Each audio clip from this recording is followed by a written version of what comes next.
Hello, I'm Phil Mullen, energy psychotherapist and past president of the Association for Comprehensive Energy Psychology, ACEP.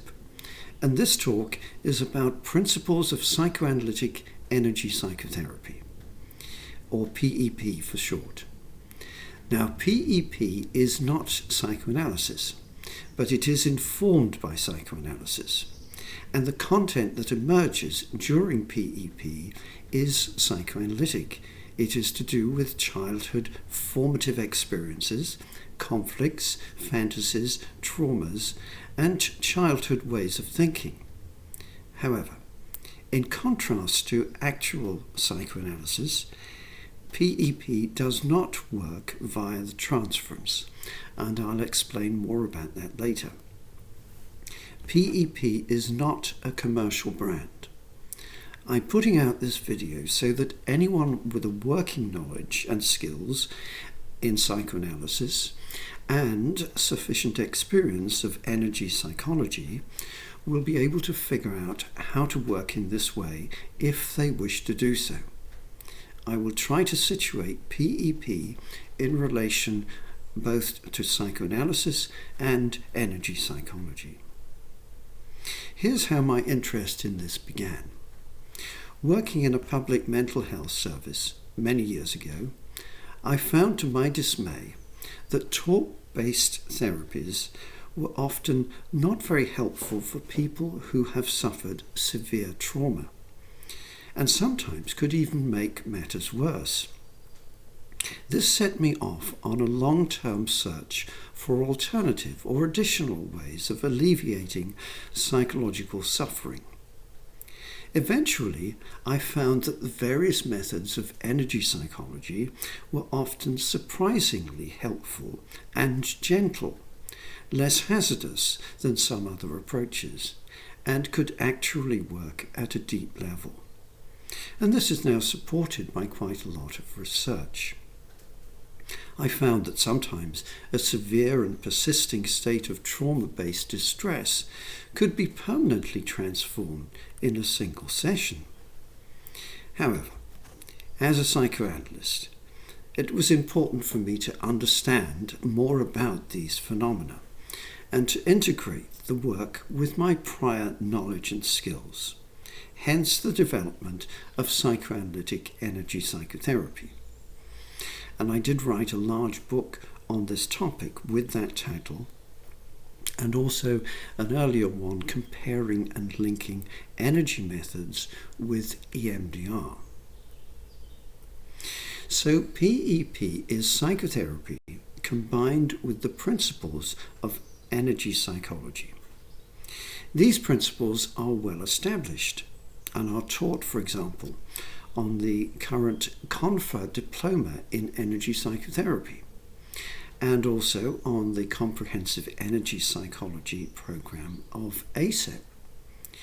These principles are derived from the pioneering work of figures such as George Goodhart, John Diamond, Roger Callahan, and others who developed applied kinesiology and its many offshoots, and all who have contributed to the emergence of energy psychology, a term coined by Fred Gallo in his 1999 book of that title. PEP is concerned with the way in which dysfunctional patterns and traumas are encoded as information in the subtle energy fields, as revealed by energy testing. We can ask any question, and if phrased in the right way, the body will answer. Through energy testing, the body is included in the psychotherapeutic conversation. And when we energy test, for example, by lightly pressing on an outstretched arm, wrist, we might consider this as like listening with the fingertips. It's a very subtle and sensitive process. Energy testing provides crucial information, very precisely and instantly, concerning many issues, such as what is the priority to address, the origins of this, and the precise coding of whatever the issue is in the energy system of meridians and chakras. In any form of energy psychotherapy, it can be important first to check that the client's energy system is organized and functioning, and to take steps to correct this if this is not the case. We use energy testing to identify and explore the psychological reversals, the term developed by Dr. Roger Callahan. Often these so-called reversals are expressions of unconscious internal objections to resolving a problem. Usually a variant of either "it is not safe to resolve this problem," or "I do not deserve to resolve the problem," or "it will violate my identity if I resolve the problem," or "I'm too angry to resolve the problem." Now, where PEP differs from some other energy psychology methods is that we can make a choice to explore energetically the roots and origins and causes of these reversals, rather than just neutralizing them. And this almost always rapidly takes us to formative childhood experiences. We find that if the reversals are identified and thoroughly addressed at their roots, then the problem more or less collapses of its own accord. In classical psychoanalytic terms, we might say that we are addressing the resistances or defenses, the patterns of conflict that hold the problem in place. A crucial part of PEP, and this is the most difficult skill to acquire, it takes a lot of practice, is continuously to read the client's field by self-energy testing. This is based on the original Callahan method of meridian sequence diagnosis.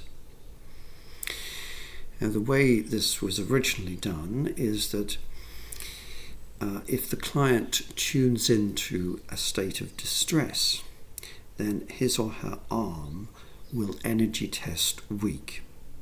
But if the client's other hand systematically touches the alarm points for the 14 meridians and vessels, there will be one alarm point at a time, and only one, that will make the arm register strong. This gives the first point in the sequence, the first acupoint, and then we repeat the procedure to find the next point, and so on. But this method must be refined so that the practitioner can very easily and rapidly self-test to read the client's field. Very similar to the method that Dr. Callahan used to call voice technology, reading the energetic information in the voice. It is this skill that allows the process to be very flowing and to be guiding the client, tap on this point, and now this point, and now this point, and this point. And the client's thought fields will, of course, be continually shifting and evolving. But we can follow these at the energetic level, guiding the client which energy points to tap at which moment, whilst also inviting them to speak of whatever comes to mind.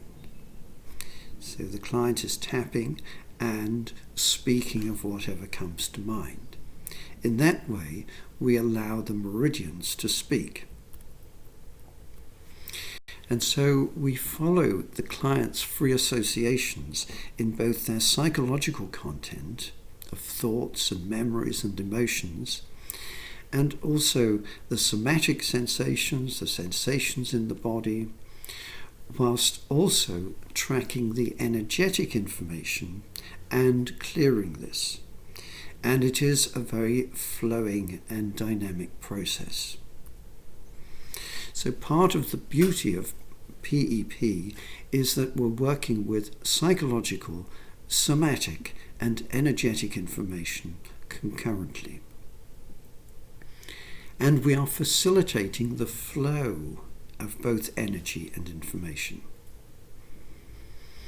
as well as working with meridians and chakras. We can also use the blue diamond energy center, that's just under the collarbones, and address patterns in the deeper energy grid and the spinning fields, but that's all rather advanced material. In many ways, PEP is closer to the original method of Freud, who used free association and had his own energy concept of libido. As with Freud's method, transference does occur, sometimes briefly, when the material of memory emerges momentarily as feelings or fantasies in relation to the therapist. But this is not the focus of the work. I'll speak about that in a moment. I'd like to make some comments on the essentially psychoanalytic nature of the work, whilst also indicating how it differs considerably from modern psychoanalysis. First, it does rely greatly on listening carefully to the client's free associations. We trust that the client's system will reveal the nature of the problem, and our task and skill is in enabling the work to be guided and supervised by the client's deeper mind-body energy system.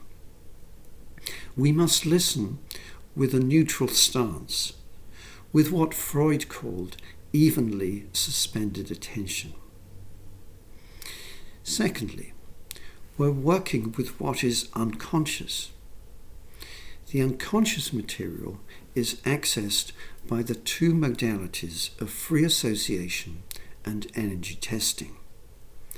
The latter can provide very precise indications of unconscious fears, and any hypotheses that turn out to be incorrect can be discarded rapidly. Thirdly, we maintain a somatic focus, the mind in the body. The body comes into the conversation, and there is much less separation of psyche and soma. A renewed focus on the body, the somatic expression of psychical conflict and trauma, and the somatic transference and countertransference are contemporary themes in psychoanalysis currently. In PEP, we look for what keeps people imprisoned in anxiety and conflict. We pay particular attention to trauma, since trauma creates a sequestered area within the psyche, walled off as a no-go area, such that alarms are triggered if it is approached. We use energy psychology methods to render these areas safe for reclamation by the ego. Now, in contemporary psychoanalysis, the transference is considered crucial. But it is viewed subtly differently from Freud's original perspective. Transference in the original Freudian sense of elements from the past, that is, memory, being briefly re-experienced in the present towards the psychotherapist, without the client realizing their nature, does occur in PEP. But we do not dwell on it or in any way privilege it, nor ignore it, but instead seek to track its childhood roots and origins. And we can do this by using a phrase such as, "This feeling that Dr. X is judging me," all its roots and origins.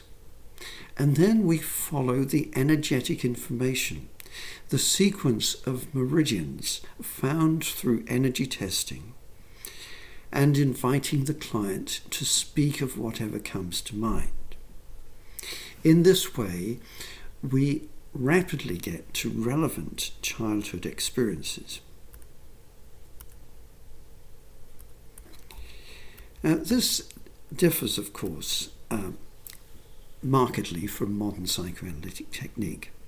The modern technique is very different from that of Freud, and is in fact in many ways the opposite of Freud's position.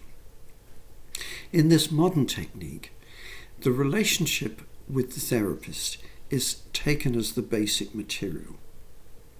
The task is seen as one of exploring the unconscious anxieties in the relationship. These are seen as arising from the internal template of relationships, or the internal working models that have derived from repeated childhood experiences. But a common view is that since the template is already formed and is the basis of the present unconscious, then there is little requirement or benefit in exploring the actual historical past, sometimes called the past unconscious. And some would see a therapeutic focus on childhood experiences as often functioning as a collusive escape from the heat of the transference difficulties in the present, and thus very much a technique to be discouraged. This perspective appears to view the therapeutic process of psychoanalysis as one in which the client's unconscious conflicts are identified and worked through in the ongoing theatre of the transference. Such work can be highly sophisticated, but it is in subtle ways rather different from Freud's view that the analyst's task is, as rapidly as possible, to free the patient from the menacing illusion, as he called it, of transference, and to channel the material back into the realm of memory. Here's what Freud wrote in 1920 in his text Beyond the Pleasure Principle. He, that is the patient, excuse me, he is obliged to repeat the repressed material as a contemporary experience instead of, as the physician would prefer to see, remembering it as something belonging to the past. It has been the physician's endeavour to keep this transference neurosis within the narrowest limits, to force as much as possible into the channel of memory, and to allow as little as possible to emerge as repetition.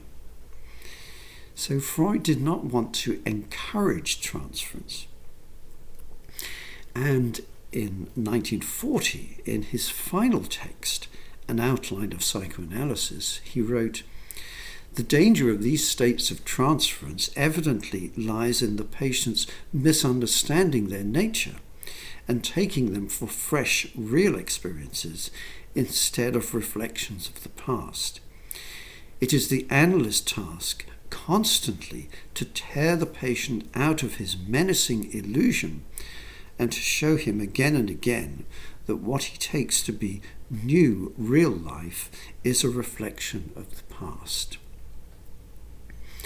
Now, I dwell on these points here only because there are many psychoanalytic psychotherapists who become interested in PEP but find a stumbling block is this question of transference. So, by contrast, in PEP and other forms of energy psychology, we place great emphasis upon addressing formative traumas, the events that have shaped our personalities. We address the experiences that have given rise to the template, the internal working models of relationships. We also address parts of the personality, parts in conflict. Now, when conventional psychoanalysis functions well, it can be a kind of detoxifying experience. The receptive presence of the analyst and state of reverie help create a space in which toxic experience can be metabolized and digested. This is also the case in PEP, but is enhanced by the continual processing through the body and the energy system, and by the interpersonal neurobiological attunement that is a common factor in energy psychology methods, since both client and practitioner are often engaging in similar actions simultaneously. Now, PEP is not for everyone. It can, however, be of interest to those who find conventional psychotherapies based around talking and listening and the achievement of insight do not fully meet their needs, or who wish to supplement their experience of conventional psychoanalytic therapy with these adjunctive methods of energy psychology. But of course, as with any form of psychotherapy, it can only partially alleviate the dosage of sorrow and suffering inherent in human life. Thank you for listening.